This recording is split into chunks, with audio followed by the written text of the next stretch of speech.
What's going on, everyone? It's Smudger here, and as you can tell, we are back with another Stat Sunday. And this one I really wanted to focus on kind of the long range assault rifles. Obviously the meta is still very much up in the air. There's kind of no overarching meta.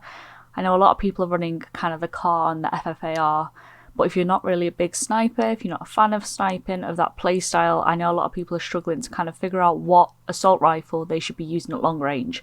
So what we're really going to be focusing on here is kind of the really long range assault rifle. So these classes are going to be built to be really stable at long distances, really accurate at long distances, and just to kind of really give you that edge against the sniper rifles as best you can. Because whilst they are dominant, particularly at the moment, there are some setups that will still allow you to, you know, have the edge in them and essentially beam people, especially if you don't want to be using the DMR, the M16, if you're really struggling with those guns. I've got 4 class setups. We're going to take a deep dive into the stats behind them, discuss which ones you should be using, which ones are suited to your playstyle. So let's get into it.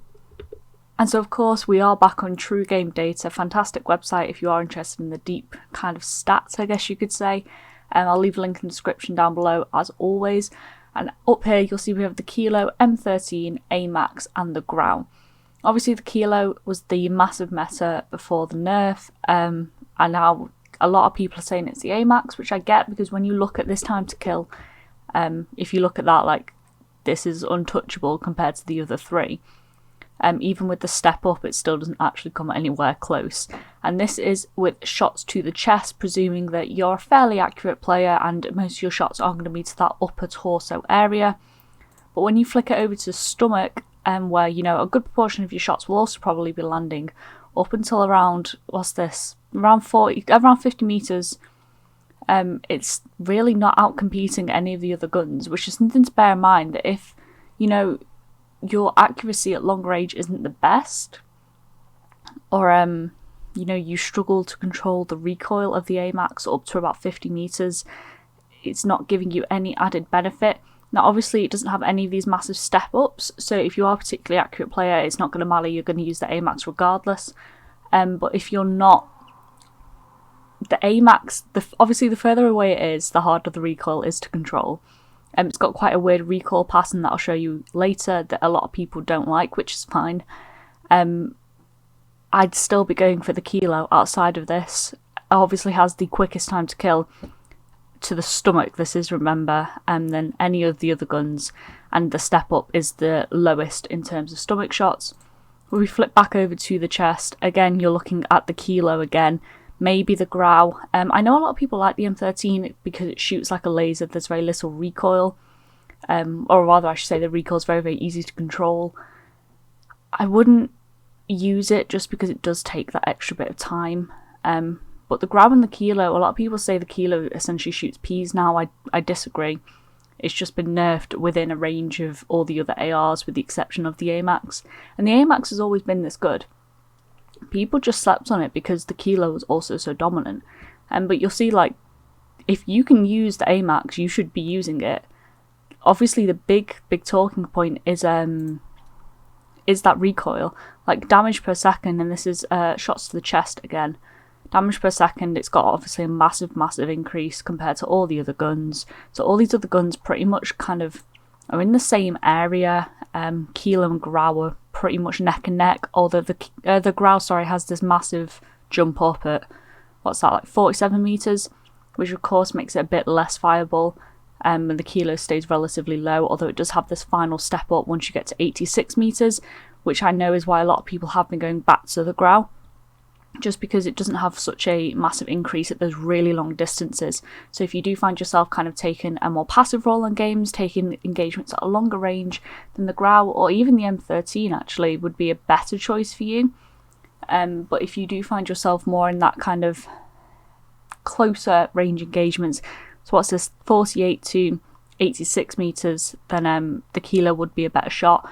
But realistically, it's going to be a toss-up between any of these guns. It's very much going to be what you're comfortable with if you're not comfortable with the AMAX because of that recoil, and that's the main point to make here. And then if we actually flip over and look at the recoil, so you can see why I'm on about here, you can see why the pattern's it's a bit strange and it puts people off a bit.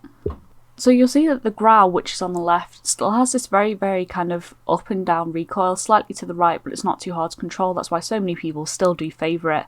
And on the right, so the Growl's on the left, M13 is on the right, and it has this kind of quite sudden movement diagonally to the right and up. But look how close those bullets are. You know, it takes very, very little to control that, and that's why so many people say it shoots like a laser. Of course, the damage is just where it lets it down, but it's still a perfectly viable gun, especially for long ranges, at keeping those bullets, you know, really, really compact, really, really in. And then if we actually take a look at the AMAX and the Kilo, and then if we take a look at the AMAX and the AMAX is on the left, Kilo's on the right. You'll see this quite funny recoil pattern with the AMAX where it kind of goes up and then snakes to the right and then up again, and that's the recoil pattern that a lot of people struggle with, especially at those longer ranges when the bullet spread's a little bit bigger, kind of, you know, 80 meters plus. Whereas the Kilo is on the right, and you can see it's got that very, very small recoil range again. They didn't really do much to that. They just kind of increased the damage drop off at range, which is why so many people have stopped using it. Understandably, it feels entirely different now. It's still a very, very good gun, don't get me wrong, but it just doesn't pack the same punch, and so many people have gone looking for another meta. But you can see the recoil's really not hard to control, and I guess that's the big takeaway here, is that if you're a particularly accurate player, if you're comfortable controlling the recoil, then you're going to be fine. Run the AMAX with, you know, a Mac 10 or an FFAR maybe, and you should be perfectly fine to engage in most gunfights, similarly how you would with a Kilo pre-nerf. If you're not feeling so comfortable with that recoil and how it snakes, if you're struggling to get that under control, either keep practicing and you will get there. It is a bit of muscle memory.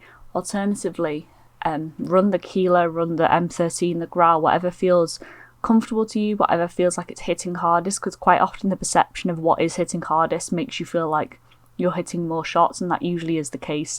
It's not that the damage is, you found some wild set of attachments that increases the damage. You're just hitting more shots because you're more comfortable with the gun. So it is a case of just kind of experimenting, finding what works for you, and I think that is where I'm going to leave it today. If you have enjoyed this episode of Start Sunday, I think we're on episode 4 now. Make sure to give it a like, subscribe if you want to find your way back. I hope you all have a good day, and I'll see you next time. Bye.